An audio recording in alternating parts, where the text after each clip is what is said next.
Let's dig into it. Andy, Barbara, I'm going to start with you. Can you tell us a little bit about what happened when you finished It Chapter 2? What made you think not only was there more story to tell, but that additional story demanded a series? So first, thank you for bringing us here. I want to thank everybody for being here. I know that, it was probably the love for the movies and the book, or all of that brought you here. So I feel a deep closeness to you guys in general. So it all started in, as you say, around the time that we were finishing It Chapter 2. I started having these weird conversations with Bill Skarsgård because we were high on the experience of doing It too, and we started somehow speculating and fantasizing about a new story, a new movie, which was basically the origin story of Pennywise. How did it become the clown? What role did the infamous and cryptic Bob Gray play, this story? So those were the conversations. Then we all went in separate ways. Actors that are on a roll, they go and make a bunch of movies. Bill did, and he did great. We went on our own adventure, but after a while, I picked it up again. Went back into the book, and I realized that there was so much more than the origin story of Pennywise. I sort of focused on the interludes and what is this? This has a function in the book, obviously, but it told me about a puzzle that was intentionally unfinished in the book. Stephen King creates all these enigmas and big question marks to create tension. But for me, at that point, it was like, what if this is a blueprint for a different story? The interludes, for all of you who don't know, is Mike Hanlon, the loser who stayed in town,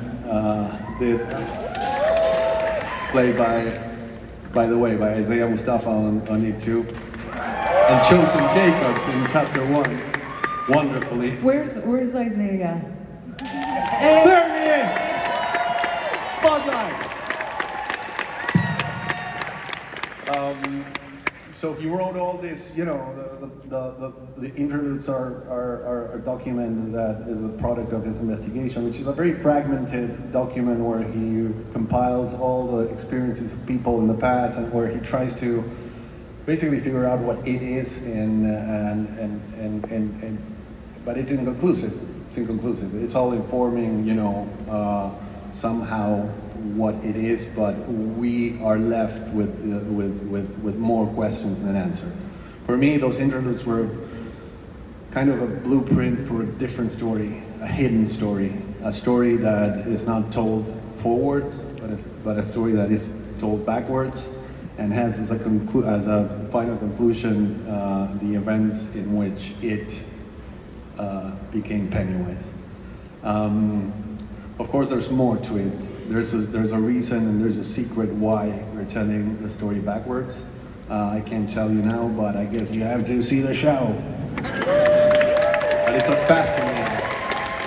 What we found was we went into a deep dive into story creating, to put all these pieces together to create stories.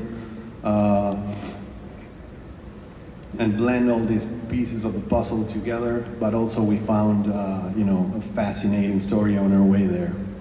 And he's forgetting, with this idea, we went to the great Stephen King,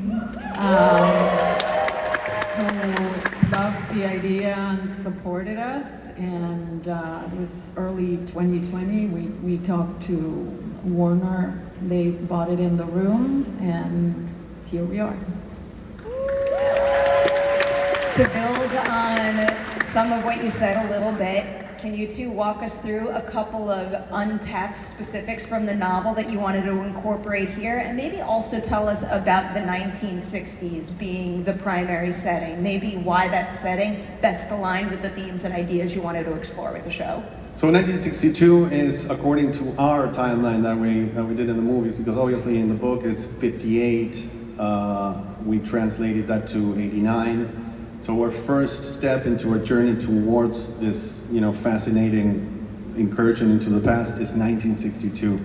Because it's 27 years before, and every season is Pennywise cycle, which is 27 years.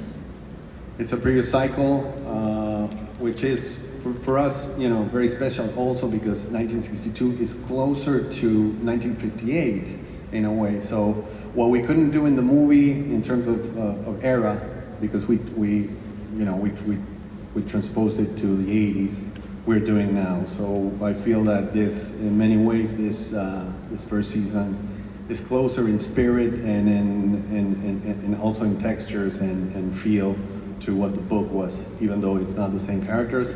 But some of them, there's ancestors and there's bloodlines and a lot of things that you will discover. Might be a couple connections, significant connections. Jason and Brad, I'm going to come down your way to dig into your experience, basically, getting past the baton in a sense from the films. Can you tell us a little bit about expanding the world that Andy started to create in those first two movies? How much of what we see of Derry in those movies will we get here, and what new corners were you able to explore by having 8 episodes? Yeah, well, I got invited into this in the most casual of ways. I had worked on It Chapter 2. I've been lucky enough to be included in that. And Andy and Barbara and I were working on something else. A couple years later, I was walking into the Warner Brothers parking lot with Andy, and almost as an afterthought, Andy said to me, "Hey, we're gonna make an It prequel series. Do you want to come do that together?" And I thought, well, that's like a life-changing thing to mention on the way to your car. Yeah, I would.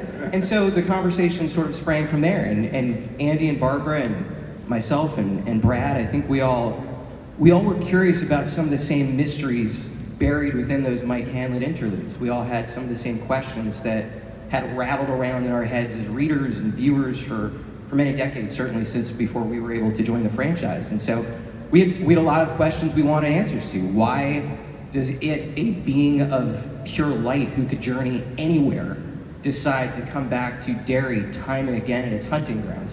Surely there are more densely populated, more interesting places it could go. What brings it back? Why has It chosen to return to the form of Pennywise? It can take any manifestation it wants. What is it about this clown, Bob Gray, that makes it want to continue to take this form? And so that sort of process of unraveling those mysteries led to the show that we had such a wonderful time making.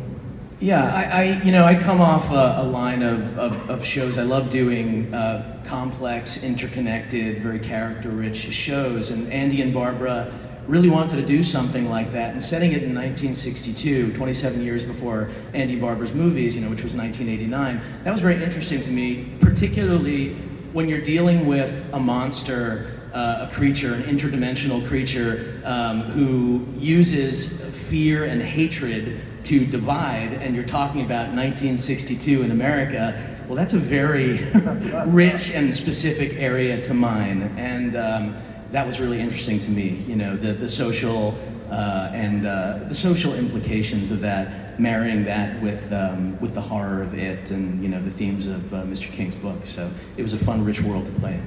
I'm going to throw one more question to both of you right now, because, and correct me if I'm wrong on this, I know you both have a significant amount of experience in film and/or television, but I believe this is the first time for both of you that you're stepping into the show running role. So what does that mean to get that opportunity with this particular show? And what is it about the two of you that make you the ideal partners for it?